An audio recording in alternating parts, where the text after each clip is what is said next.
इत्तेहादी हुकूमत की तरजीह मईशत है या कि सियासत, यही मेरा सवाल है सना मिर्जा आपसे जी।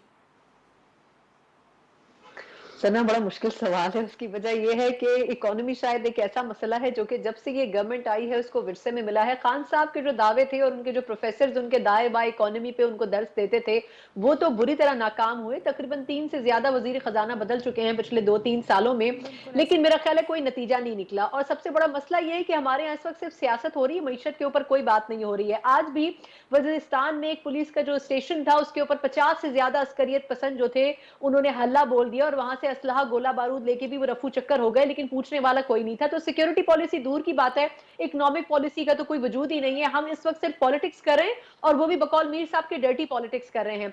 देखिए, आईएमएफ से जो निगोसिएशन थी उसमें पहले ही हमने कुछ रोज पहले भी बात की थी कि जो 7वां और 8वां दौर था उनके जो मंदरजात थे उसके ऊपर पाकिस्तान ने फुली अमल दरामद नहीं किया। इसी वजह से जो नवा राउंड था उसके ऊपर काम नहीं हो सका। तो वो तब तक नहीं हो सकेगा जब तक कि हम आईएमएफ की सारी शर्तें मान नहीं लेंगे। दूसरा, अगर आप देखें तो माशी जायजा रिपोर्ट आज आई है, उसमें ये कहा गया है कि जी जो महंगाई है उसमें मजीद इजाफा होगा, बल्कि रिकॉर्ड इजाफा होगा और इस वक्त भी 20% से ज्यादा महंगाई मौजूद है।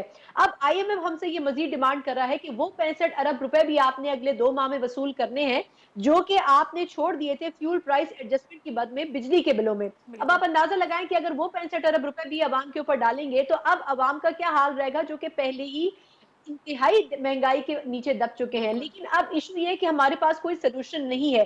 हमें अगर आईएमएफ से पैसे चाहिए तो हमें कुछ ना कुछ टर्म्स एंड कंडीशंस उनकी माननी पड़ेगी। लेकिन सवाल ये है कि क्या शहबाज शरीफ साहब, जिन्होंने अंदरूनी खाना ये डिस्कस किया है कि नवाज शरीफ साहब के आने से पहले कहीं ना कहीं वो पेट्रोलियम मसनूआत जो है उनके प्राइसेस को लो करेंगे, क्या वो ये कर सकेंगे? और अगर वो ऐसा करते हैं तो फिर क्या आईएमएफ के साथ सक्सेसफुल हो सकेगा? तो ये एक बड़ा मुश्किल सवाल है जो मेरा ख्याल है इस वक्त की गवर्नमेंट के पास जिसका खुद जवाब नहीं है।